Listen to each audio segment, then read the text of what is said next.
The sun was already sinking below the tree line as Sarah and her friends approached the edge of Siren Head Forest. The golden hues of the sunset cast long shadows, making the forest appear even more foreboding. They had heard the stories, the whispers of strange occurrences and eerie sightings, but curiosity had gotten the better of them. An unnatural silence hung in the air. No birds sang, no squirrels chattered. It was as if the forest itself was holding its breath, waiting for something to happen. The usual sounds of nature were conspicuously absent, replaced by an eerie stillness that made the hairs on the back of their necks stand up. Only the crunch of their own footsteps dared to break the quiet. Each step seemed louder than the last, echoing through the trees like a warning. The path ahead was narrow and winding, leading them deeper into the heart of the forest. Are you sure about this, Emily? This place is creepy. The stories we've heard, they can't all be just rumors, can they? Yes, Sarah, I'm not so sure about this. The silence is unnerving. It's like the forest is watching us. Me neither. It feels off. Like we're not supposed to be here. Maybe we should turn back. This silence is just too weird. It's like the forest is alive, but in a way that's not natural. A shiver ran down Sarah's spine. She tried to shake off the feeling, but it clung to her like a shadow. The deeper they went, the more oppressive the atmosphere became. Even the air felt different here, heavy with an unseen menace. It was thick, almost tangible, making it hard to breathe. Every breath felt like inhaling a piece of the forest's dark history. Don't be such scaredy cats. It's just a forest. We've come this far, we can't turn back now. Let's just stick together and keep moving. But even as she said the words, doubt gnawed at her. The stories of Siren Head Forest were not easily dismissed, and the silence seemed to amplify her fears. The trees, mostly pines, stood tall and unnaturally straight like sentinels guarding a dark secret. Their bark was rough and ancient, whispering tales of the past to those who dared to listen. Their needles formed a dense canopy that blotted out the remaining daylight, casting the forest floor into an early twilight. The darkness seemed to pulse with a life of its own. Shadows stretched long and gnarled, twisting into menacing shapes that seemed to writhe on the forest floor. Each shadow seemed to tell a story, a warning of what lay ahead. Come on, what's the matter, chicken? Sarah taunted, using their fear to fuel her own bravado. She'd always been the bold one, the one to push boundaries and test limits. Tonight was no different. She took a dramatic step forward, crossing the invisible boundary into the woods. The air seemed to thicken around her, the darkness almost tangible. Fine, I'll go first. See if anything gets me. Her voice echoed slightly, swallowed quickly by the dense foliage. Her words hung in the air, almost mocking the silence that had swallowed them. The forest seemed to hold its breath, waiting. The others exchanged nervous glances. They could feel the weight of the dare, the unspoken challenge that lay ahead.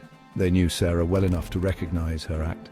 The way she used false confidence to mask her own fear. It was a familiar dance, one they had seen many times before. The way she used false confidence to mask her own fear. But tonight, the stakes felt higher, the forest more menacing, but they also knew better than to back down from a challenge, especially one issued with such theatrical flair. They couldn't let her face it alone, especially one issued with such theatrical flair. The forest seemed to whisper around them, urging them forward. Well, I guess we can't let her go alone. The words were spoken with a mix of resignation and determination. With a resigned sigh, Ben stepped forward to join her, his footsteps crunching on the fallen leaves, followed hesitantly by Emily and Chris. Their faces were pale, eyes wide with a mix of fear and curiosity. That's the spirit? Sarah's voice was a bit too loud, a bit too forced. Let's see what mysteries this spooky forest holds. Her words were meant to be encouraging, but they fell flat. Her words sounded hollow even to her own ears. The forest seemed to absorb them, leaving an eerie silence. The forest seemed to absorb sound, creating a muffled, eerie atmosphere that pressed in on them, leaving an unsettling emptiness in its wake. The trees stood like silent sentinels, watching their every move. Despite her brave words, a shiver ran down her spine as she took the first tentative steps deeper into the woods. The darkness seemed to close in around her, each step echoing louder in the silence.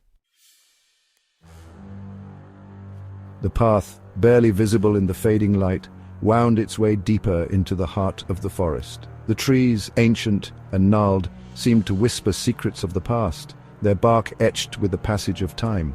As they walked, the trees seemed to press closer, their shadows stretching long and ominous in the dim light. The forest felt alive, as if it were watching them, waiting for something. Their branches intertwining overhead like grasping claws, creating a canopy that blocked out the sky. It was as if the forest itself was trying to trap them within its dark embrace. The air grew heavy, thick, with the scent of damp earth and decaying leaves. Every step they took seemed to disturb the forest floor, releasing the musty smell of rot and decay. The silence was broken now, but not by anything comforting. Instead, it was filled with an eerie stillness, as if the forest was holding its breath, waiting for something to happen. Whispers seemed to emanate from the trees themselves, soft and indistinct like the murmurs of ghosts. It was as if the forest was trying to communicate with them, to warn them of something unseen. Rustling sounds that defied explanation, as if unseen creatures were moving just out of sight. The forest was alive with sounds that made their skin crawl. What was that? Once they all stopped, holding their breath as a low moan echoed through the woods. It was a sound that seemed to come from the very heart of the forest, a mournful cry that sent shivers down their spines. It seemed to come from everywhere and nowhere at once, a disembodied voice that filled the air with a sense of dread. A mournful, drawn-out sound that sent chills crawling down their spines. It was as if the forest itself was crying out in pain. Did you hear that? Yeah, I heard it. What was that? Chris nodded, his face pale. He had never heard anything like it before, and it filled him with a sense of unease. Even Ben, usually the bravest of the group, looked shaken.